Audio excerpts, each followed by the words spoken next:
Oi, pessoal, estamos aqui em mais um episódio do podcast O Som da Voz, com um assunto muito interessante, muito pouco falado, que precisa ser muito aí divulgado, conhecido, porque faz parte da nossa vida em todos os momentos, em tudo que a gente faz, no ar que a gente respira.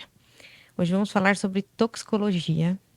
Estamos aqui com o Matheus, fonoaudiólogo, doutor em neurociências, que vai falar um pouco sobre as pesquisas que ele fez. Com a doutora Eliane, toxicologista. Temos muito assunto para falar hoje, né, Duda? Exato. Estou muito feliz em estar com meus parceiros que são lá do Rio Grande do Sul. Eu acho que a professora Eliane e o Matheus podem contribuir um pouquinho, já trazendo o que é a toxicologia, que eu acho que essa é a primeira palavra que, no início, pode assustar para quem não conhece. Acha que só é algo venenoso, né? Ou coisas extremamente tóxicas. Mas eu sempre brinco que o que a gente estuda, na verdade, são muitas substâncias que estão aqui, como a Renata falou, no nosso cotidiano. E a gente entender quando ele vira um problema ou não é um dos fatores do nosso estudo, né, prof? Então eu queria que você explicasse para as pessoas, já para a gente entender o que é essa toxicologia e no Brasil, quem é o que estuda, onde é que a gente pode buscar e um pouquinho mais para a gente começar a falar sobre esse tema. Obrigada pelo convite, doutora Renata e Nós que agradecemos. Eduarda. A toxicologia é a ciência que estuda os efeitos adversos de substâncias. E é uma infinidade de substâncias. Tanto material particulado que está no ar, agrotóxicos, contaminantes ambientais, drogas, medicamentos, infinitas substâncias até que a gente usa domesticamente dentro de casa, inseticidas, né? E saneantes. E isso tudo nos traz um contato cotidiano com a substância. O toxicologista, ele procura estudar individualmente, que é como a gente aprende nas escolas. Mas, na verdade, nós estamos expostos a diversas substâncias ao mesmo tempo. E o que dificulta muitas vezes o diagnóstico, o tratamento. Quem estuda a toxicologia. Então, eu estava comentando que há muitos anos os toxicologistas de hoje são de diversas profissões. São médicos, enfermeiros, farmacêuticos, eu sou médica veterinária, biólogos, que posteriormente fazem um curso de especialização em toxicologia. Só que hoje essa ciência é tão grande, ganhou tanto corpo, que já existe um curso de toxicologia bacharelado único no Brasil, na Universidade Federal de Ciências da Saúde, da qual eu faço parte. Legal. E aí, quando a gente pensa nessas substâncias e nesses efeitos, como que a gente pode pensar nesses efeitos no ser humano atualmente?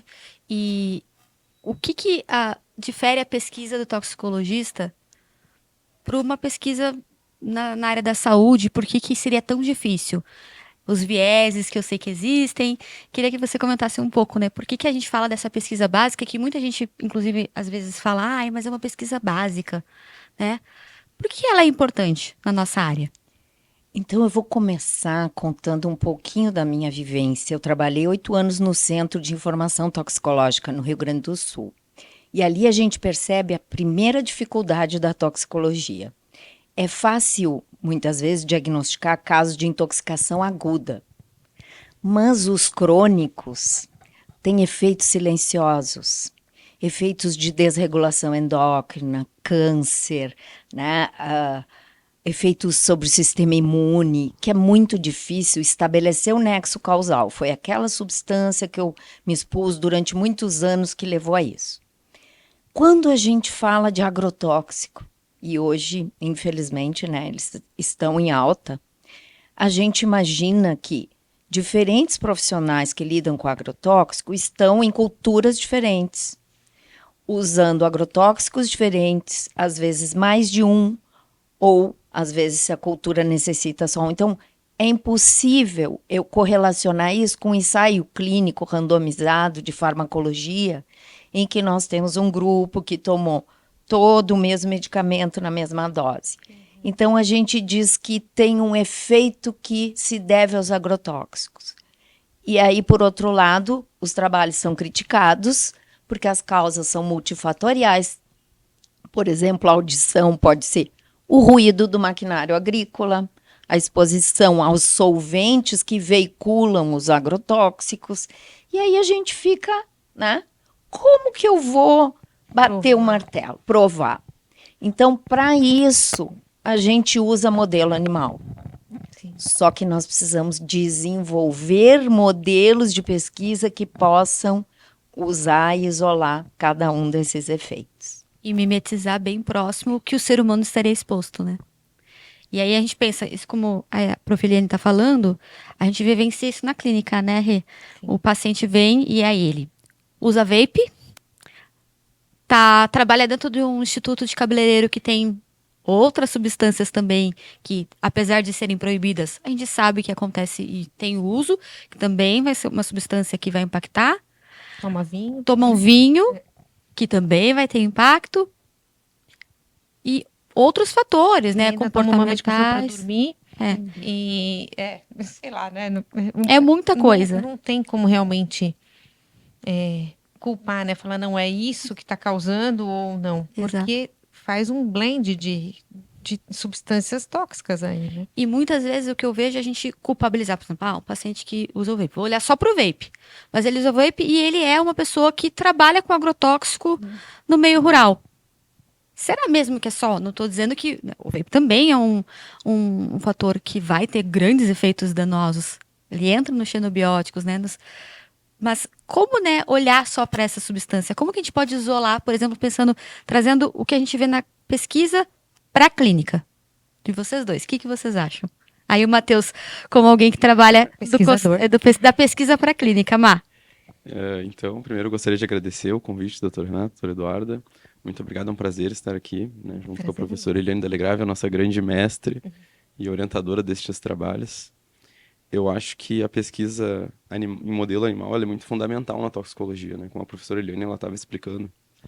Então, na área, quando a gente pensa em humanos, né, pelo menos nós, assim, profissionais de saúde, geralmente a pirâmide de evidências ela é um pouco diferenciada, né? A gente pensa em revisões, meta-análises, estudos maiores que estudam outros estudos já publicados. E quando a gente pensa em toxicologia, como a professora Eliane falou que é um cenário diferente, a gente precisa entender que às vezes o modelo animal é a única evidência que a gente vai ter que vai correlacionar aquela determinada substância com aqueles determinados efeitos. E aí, quando a gente transpõe isso para a clínica, fica ainda mais complexo. Porque aí a gente pode provar no modelo animal, isolando todos os outros possíveis fatores confundidores, mas ainda assim, dificilmente a gente consegue reproduzir ainda o cenário final, que é o humano, que está exposto. Então, a gente ainda vai ter todos os fatores que a gente vai descobrir que aquela determinada substância, naquele determinado tipo de exposição, que pode ser respiratório, pode ser dermal, pode ser por ingestão, né? A gente sabe que a nossa água hoje, infelizmente, é contaminada com muitos poluentes, né? Entre os principais aqui no Brasil, que é um país agrícola, são os agrotóxicos, né? Que eu acho que é o grande campo que a gente tem feito as pesquisas agora, e junto, né, com a professora Eliane. Mas eu acredito que a transposição para esse cenário clínico ele é importante. Por mais que o modelo animal nos diga eu expus este animal a este agrotóxico, causou perda de audição, causou alterações na mobilidade dessa laringe, que vai trazer implicações, né, na voz. E eu acho que esse cenário hoje ainda ele é pouco explorado dentro da própria toxicologia. A gente ainda precisa de muitos fonos dentro da toxicologia, porque a nossa voz fala muito sobre nós, né? E na parte prática, assim, por exemplo, foi feita a pesquisa, né? Foi visto o dano causado no nervo, o dano causado nas células cocleares. Para onde vai depois disso? O que fazer com essa informação? Excelente pergunta. Eu acho que eu vou contribuir só para as pessoas que estão nos assistindo entenderem também da pesquisa, né?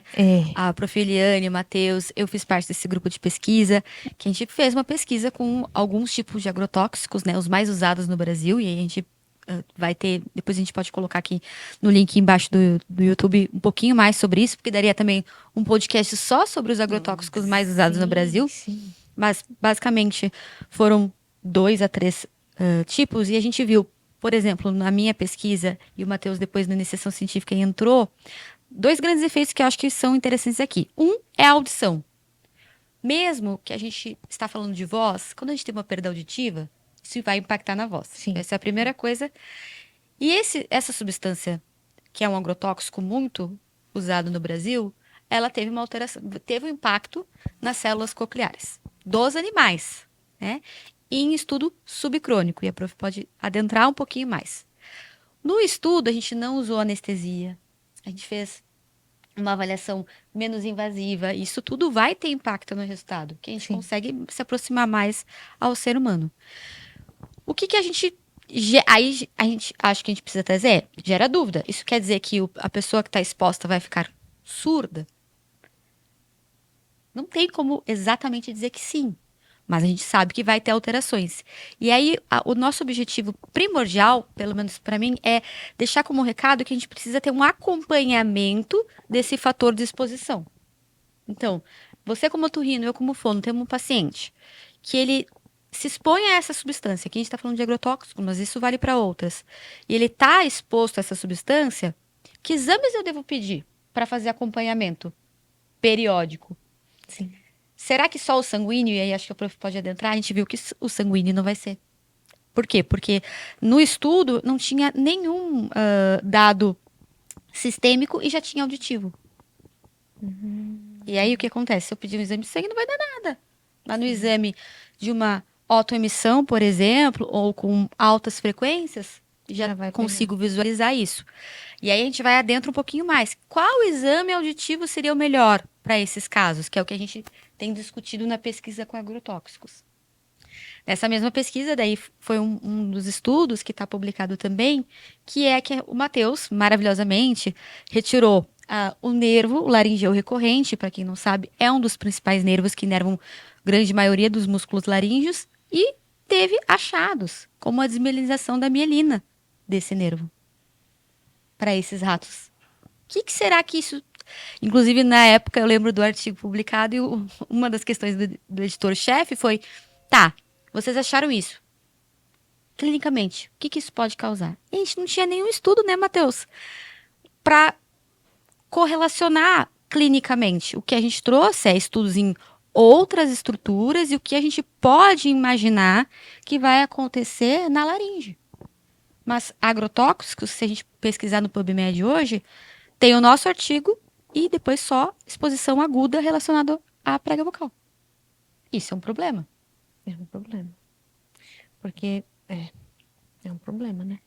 Então, acho que o prof pode me complementar nesse sentido. E eu acho bem interessante colocar o modelo que a gente usou. Nós usamos cipermetrina, que é um inseticida, piretroide, que é desses que são muitas vezes liberados para uso doméstico. E saúde pública, né? E as concentrações são mais baixas que as exposições domésticas e foi via inalatória, como a gente está exposto. Ai, meu Deus. Quando a gente fez o grupo dela, cipermetrina, não tinha um marcador específico. Mas o outro, que era do organofosforato, que a gente fez de clorvós, tem a inibição de uma enzima que é a acetilcolinesterase, que é um marcador hematológico, Sim. que não estava Não, significativamente inibido e já manifestava efeito ototóxico. Então, isso é uma questão relevante. Eu trago agora um outro estudo com uma outra substância diferente dos agrotóxicos, são os antineoplásicos. Aí nós estamos estudando em humanos. O que a gente fez? Foi avaliar antes e pós-quimioterapia, lá no final da quimioterapia, vários tipos de quimioterapia. Perda auditiva por emissão otoacústica por produto de distorção, que é um teste objetivo, né? Independe da interpretação da pessoa. E aí lá no final, 400 pacientes, nós separamos aqueles que são clássicos. Cisplatina causa ototoxicidade, todos derivados da platina, ok? Já se sabe. Mas e os outros? Os outros antineoplásicos, que os médicos não se preocupam porque não há estudos, e todos os protocolos que não envolviam estes também causaram. e no mesmo nível de alteração. Então, isso eu considero muito importante, porque a gente não conseguiu dizer exatamente como causa, mas também causa, então, médicos, olhem para os outros antineoplásicos das outras classes, que não os derivados da platina. Isso já é um grande resultado. Só uma pergunta básica. Tipo, o laboratório não fez essa pesquisa quando lançou o antineoplásico? É uma questão bem interessante. Não, porque assim, a gente acredita que ele fez. Não sei. Não necessariamente. Posso falar do modelo? Eu acho que depois- fala, professor, fala, que eu acho que isso é importante. Na toxicologia, a gente tem modelos clássicos, toxicidade aguda, subcrônica, crônica, para lançar substâncias. Mas existem determinados sistemas, como o sistema endócrino e o sistema nervoso, que os testes são mais recentes.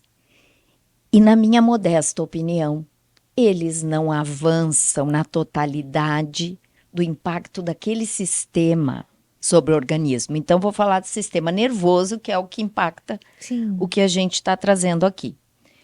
A maioria dos protocolos, ele testa muito comportamento, mas ele não inclui na sua avaliação os órgãos sensoriais. Ele não vai adiante.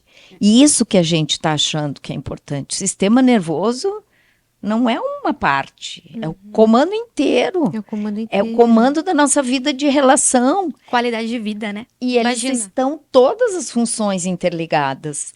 E esses testes não vão até lá. E aí eu queria que o Matheus explicasse como que é o projeto dele que está fazendo Até para as pessoas. esse conjunto. Até para as pessoas que nos assistem, né, Matheus? Que são leigas. Para o público também não fala, nossa, agora eu não vou usar medicamento nenhum, não vou respirar. Isso é uma provocação para as pessoas que estão dos dois lados. Para quem está, acho que, exposto, questionar o médico e todos como profissionais da saúde, irmos em busca, se a gente não sabe, de mais conhecimento e também se perguntar, será que? Explica pra gente, Mate. Eu gosto de pensar uma coisa que muitas vezes eu acredito que seja esquecida. O sintoma que o paciente tem. Exato. Sim. O paciente, o que ele sente é real. Então a gente sempre precisa partir desse pressuposto. E a gente precisa sempre ajudar ele a partir disso. Então a gente precisa tentar entender o que está por trás daquele sintoma. E aí nisso eu aproveito para tranquilizar, assim, apesar de hoje as avaliações ainda serem deixarem leques assim de avaliações, que nem dos órgãos sensoriais que nós temos feito as nossas pesquisas, ainda assim, dentro dos estudos que se tem, né, dos fármacos, dos químicos, a gente sabe que há uma certa segurança. O que a gente realmente não sabe, que aí fica muito mais difícil de saber, é o que isso faz ao longo do tempo. E realmente, assim, é isso que a gente tem visto que tem causado alterações. E é como a professora falou, não há um padrão ainda de testes toxicológicos para sistemas sensoriais. A audição, ela faz parte do sistema nervoso. Mas, por exemplo, vou falar um pouquinho agora da minha pesquisa. Dentro do programa de pós-graduação em neurociências, eu fui uma pessoa muito diferente. As pessoas olharam assim, nossa, uma pesquisa muito diferente, porque primeiro é um fonoaudiólogo dentro de uma área de ciências biológicas fazendo uma pesquisa. Sim. Segundo, que uma pessoa avaliando a audição, que é difícil. Outra coisa, fazendo exposição a agrotóxicos com animais. Então, assim, já é um mundo que é realmente muito diferente. Sim. E eu acredito que, para tranquilizar o público, né, fiquem tranquilos, assim, nós estamos desenvolvendo essas pesquisas agora, ninguém ainda tinha pensado sobre isso, nós estamos pensando, nós estamos trazendo essa discussão, acho que aqui também é um ponto importante da gente levantar isso, porque às vezes as pessoas relatam, não, eu talvez esteja sentindo um zumbido, talvez esteja sentindo uma dificuldade na minha audição, e essa dificuldade de audição ela vai refletir lá na nossa voz, a gente vai falar mais alto, a gente vai fazer mais força, ou daqui a pouco essa exposição ela pode causar alguma alteração comportamental que dê ansiedade, e aí vai gerar essa tensão. Aí lá as pregas vocais a pessoa vai estar com um nódulo. Mas aí não é só o trabalho dela que é estressante. Daqui a pouco o químico que ela está exposto lá, já determinados tempos que essa pessoa talvez trabalhe naquele local, ou mesmo, por exemplo, o uso de álcool. A gente sabe que, por exemplo, cantores, que é uma área do campo clínico, acho que a doutora Eduarda e a doutora Renata, que acho que tem acho que o público, né, de pacientes grande, né, nessa área também. A gente ainda não sabe como tudo isso se interage. Exato. Eu tenho uma paciente, eu lembrei de um caso, desculpa te interromper, mas é interessante, coisas que não a gente não pensa, né? É uma paciente que é até irmã de uma colega dermato, assim, muito querida. Ela é dentista. E ela estava com uma questão, ela tinha um zumbido, que era por causa da maquininha, né? No zzz, mas ela tinha uma questão nasal importante também. Estava sempre com uma úlcera nasal, uma úlcera nasal, uma úlcera nasal. E ela comentou de uma substância que eles usam para fechar a obturação. É um pó, uma coisa, não sei exatamente. E até eu falei para ela, eu falei, começa a pesquisar com seus colegas, porque é estranho. Assim, é interessante, porque assim, a gente não pensa nisso, né? Eu faço exame, eu uso um anestésico, eu passo álcool 70 na mão 70 mil vezes por dia. A clorexidina. Eu nunca olhei lá para ver o que vai acontecer com a minha mão. Quantas vezes eu posso usar clorexidina? Sei lá, é um exemplo besta, mas tá lá. Falaram que era para fazer assim, a gente faz. E Exato. não pensa nisso. Eu vou fazer um adendo em relação a isso, que eu acho que é interessante puxar nesse gancho. E se a gente pensar, assim, essa é uma preocupação que surgiu agora que não se tinha antes, né? Os seres humanos viviam muito menos tempo, né? Nossa expectativa de vida era muito menor. Então a gente também é muito grato pelas medicações existirem, exato. né? Porque, só que ao mesmo tempo, acho que teve um grande lapso, assim, temporal de pesquisas muito na área cardiovascular. Sim. Agora o cardiovascular, né, a gente já tem uma quantidade de pesquisas boas, só que daí a gente consegue manter esse coração vivo por muito tempo, só que não é o coração que é a vida de relação das pessoas. É tudo. É o sistema nervoso. Sim. O estar vivo não é um coração bater. Sim. É a gente ter uma comunicação, a gente ter diálogo, a gente ter momentos, né? É ouvir, a emoção a gente da falar, vida. A gente né? ouvir, a gente falar, nós nos comunicarmos. Sim. E aí, agora que as pessoas estão vivendo mais, a gente não entende tão bem do sistema nervoso. Ele ainda é um grande ponto de interrogação em muitas áreas, inclusive dentro da toxicologia. Então, a gente unir todas essas áreas e pensar o que será que a toxicologia está contribuindo no envelhecimento desse sistema nervoso e o quanto que a gente pode barrar esses contaminantes, né, ou reduzir essas exposições, saber orientar as pessoas e os pacientes, né, de uma maneira a evitar isso, né. Acho que a Prof. Eliane também, acho que talvez pense mais ou menos parecido que nem eu, né, Prof? Sim. Eu ia. Esse E aí, ponto. assim, por exemplo, uma pessoa está exposta e pensando nesse lugar. O que ela pode. Por onde que ela pode começar a buscar? Sou leigo e tô com dúvida. Excelente pergunta. Vou pegar o caso da dentista, Sim. né? Ela trabalha o dia inteiro num consultório pequeno, fechado, Com aquele pozinho. e ela usa uma máscara simples que é para controle microbiológico. Sim. Mas com certeza, se ela está colocando uma resina, deve ter algum solvente de secagem rápida. O paciente está sendo exposto uma vez lá que ele vai fazer o dente dele, só que o dentista está sendo exposto todo Todos dia. os dias. E aí eu trago ocupacionalmente um outro viés. Nós vamos no salão, vamos fazer lá nossa escova, aplicar nossa tintura, uma vez por mês. Sim. Mas a cabeleireira está o dia inteiro naquele salão, fechado, inalando. E por mais que as pessoas hoje tenham aderido ao uso de máscara, elas desconhecem que a máscara para gases Não é é uma outra outra, máscara. Né? A necessidade de exaustão num consultório, ela é igual ou maior do que a de um biotério. Sim. E não é habitual ter isso no Brasil.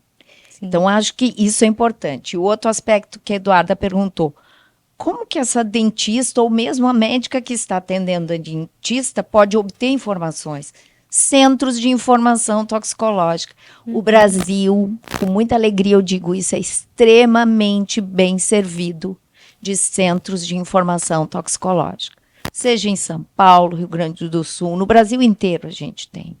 E é para lá que a gente liga, porque eles não são só para atender os casos. Eles são centros de informação. A pessoa que tenha dúvida, que eu estou usando uma substância, tenho dúvida, liga para lá e eles dão a informação. Isso para um profissional e até para uma pessoa leiga, né? Em Até casa. para os leigos. Que acho que é principalmente para uma pessoa leiga, com medicamento, com substância. Aí a gente pode até falar sobre modelos animais, né? Fui picado por uma coisa. O que eu faço? Sim, mas Exato. é super útil mesmo, assim, até, tomou 3 vezes a dose, ou, assim, é informação para medicação, para tudo, né? É super importante. Tá. Importante também a gente lembrar a questão de drogas ilícitas, ela não tem controle de produção como um medicamento. Então, o medicamento, quando a gente estuda a toxicidade dele e os seus veículos e adjuvantes, a gente estuda o combo. Mas na adição, né, que são as substâncias de abuso, quando elas não são padronizadas, o que, que a gente tem? A gente não tem só a cocaína. Para render a cocaína, Tem eles outras. vão usar outras substâncias. E a gente trabalhou muito com uma substância que é o levamisole, que é utilizado, é uma substância de uso veterinário, já foi de uso humano, que é um simples vermífugo, digamos assim, para leigos. Mas que ele dá algumas sensações similares. Mas é feito junto? Eles misturam para render. E ele potencialmente tem dado muita lesão dermatológica e renal também, potencializando até as ações tóxicas da própria cocaína. Então a gente tem que estar atento também às misturas. Sim, eu tenho alguns casos, né? Assim, teve um paciente que era um profissional da voz e realmente ele perdeu a função palatal. Ele não obedeceu, o palato não obedecia. Então, quando ele queria fazer uma voz nasalada, não ia, ele não conseguia porque o palato não ficou, não contraía, não tinha, né, a função do esfíncter. E tem uma outra também, essa não é profissional da voz, mas assim, é uma droga que é todo o trajeto, né? A gente vê o dano tanto superficial e ao longo do uso a gente começa a entender o dano profundo também. Além de sistema nervoso central, a questão neurológica até periférica mesmo, né? E tem pesquisas, assim, dessa questão também? Falar das camadas. Eu acho que quando a gente fala assim nessa questão, né, puxando esse gancho da questão vocal, não só a parte nasal, né, pela própria inalação da cocaína, mas essas substâncias elas também acabam indo até a prega vocal muitas vezes, né? Sim, sim. Então elas se deslocam e aí já torna a prega vocal mais com uma massa maior, né? Ou seja, aumenta o peso dessa prega vocal. A pessoa já tem que fazer uma força maior para fazer a vocalização. A própria absorção que é ali, porque é uma região muito, muito irrigada, né? Então já tem uma absorção também por essa via ali daqueles vasos.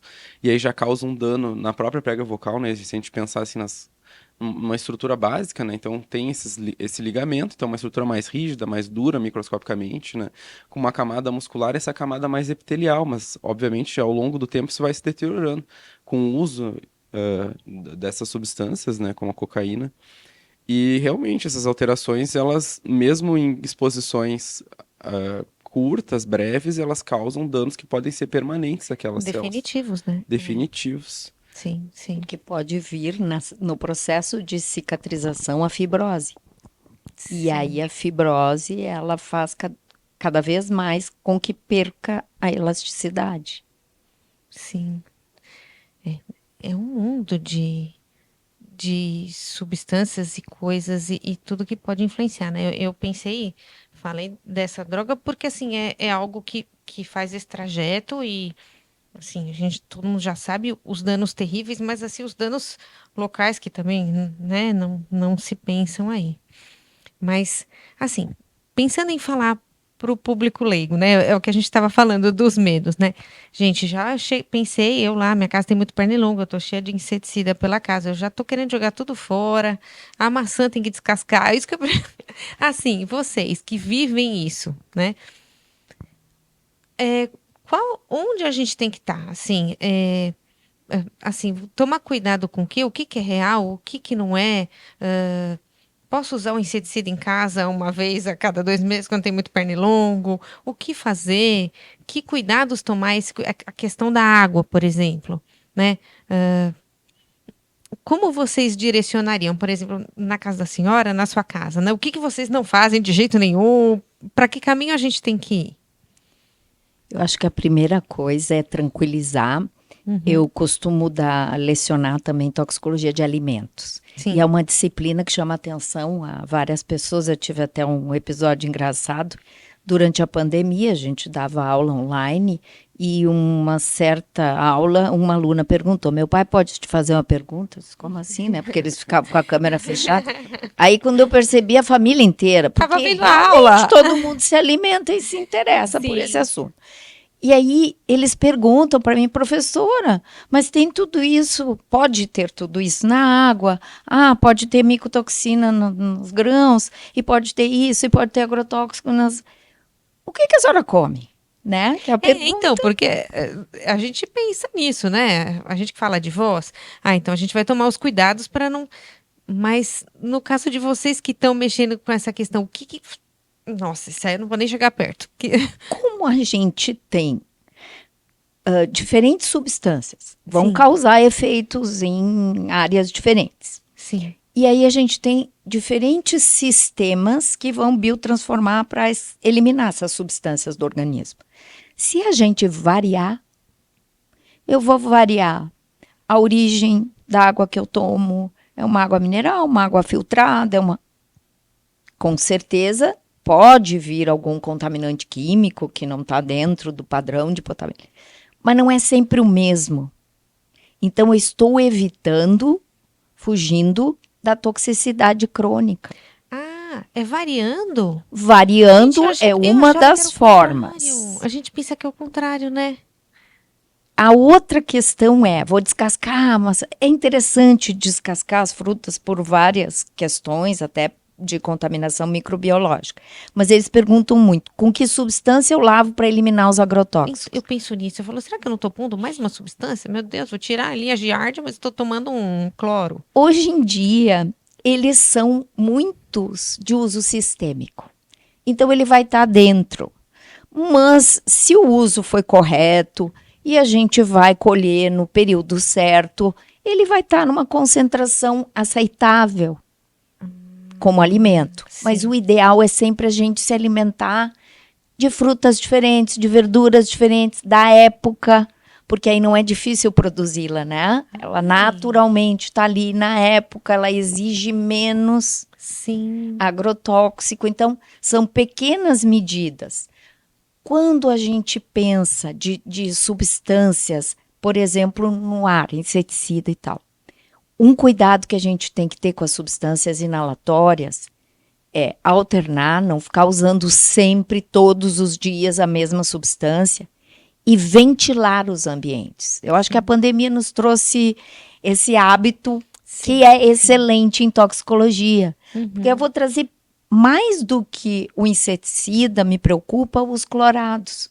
Por exemplo, eu sou gaúcha, né? No Rio Grande do Sul, essa época é uma umidade que as paredes começam a mofar A Duda tava e falando. as pessoas usam clorado puro com as portas e janelas fechadas porque está frio e seguido a gente tem laringite hemorrágica e alterações de voz.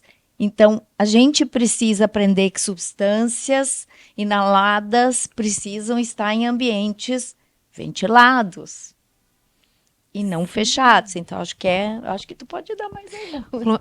Laringites hemorrágicas é a cândida, o cloro. Também. Eu tive uns pacientes, eu estava atendendo online até na pandemia, que ficou aquela história do lisoforme, né? Que tinha que passar o lisoforme para matar e o pessoal misturava cândida com lisoforme. Gente, eu tive algumas intoxicações com isso, da substância que subia. Exatamente. Mistura de desinfetantes, jamais. Cada um tem o seu mecanismo de ação. Sim. E não se mistura porque eles podem liberar gases tóxicos. Nossa. Isso é interessante, né? Agora eu me lembrei, na minha pesquisa de mestrado foi exatamente um inseticida. E aí me recordo, na minha família no interior, né? Lá no Rio Grande do Sul, que as pessoas, antigamente, né? Isso faz muitos anos, mas utilizavam o inseticida no quarto, assim, enchia, fechava a porta, esperava um tempo, depois voltava. Só que, obviamente, não abria as janelas. Ou, às vezes, até entrava ainda com aquilo no ar como se aquilo não causasse nada. E hoje Ai, a gente já sabe que isso é morre. uma coisa muito problemática, né? Então, o que a prof. Eliane falou, realmente, manter os ambientes ventilados é muito importante, né? E hoje a gente tem os bercinhos de volta com os mosquiteiros. Porque ninguém quer É a usar. melhor coisa do mundo. Sim. As telinhas nas janelas. Tem luzes agora também, às vezes, né? Que se encontram luzes que Sim. atraem os insetos, os mosquitos, e aí realmente, né, fazem a atração deles ali e, enfim, tem um mecanismo elétrico ali que acaba fazendo a morte deles por esse método, né? Sim. Substituir Substituindo por produtos outros. biológicos. Sim. Porque realmente o inseticida, Citronela, a gente tem Citronela, sim, até vela de citronela, né? Aqueles. claro. e evitar também esses inseticidas que, por exemplo, às vezes no rótulo diz, ele é uma eficácia de 3 meses. E ele realmente fica 3 meses naquela superfície. Então, ele não é só o momento que você aplicou, ele realmente permanece na superfície durante uns 3 meses. Esses de tomada, então, nem pensar. É ruim. Esses eu não gosto também, não.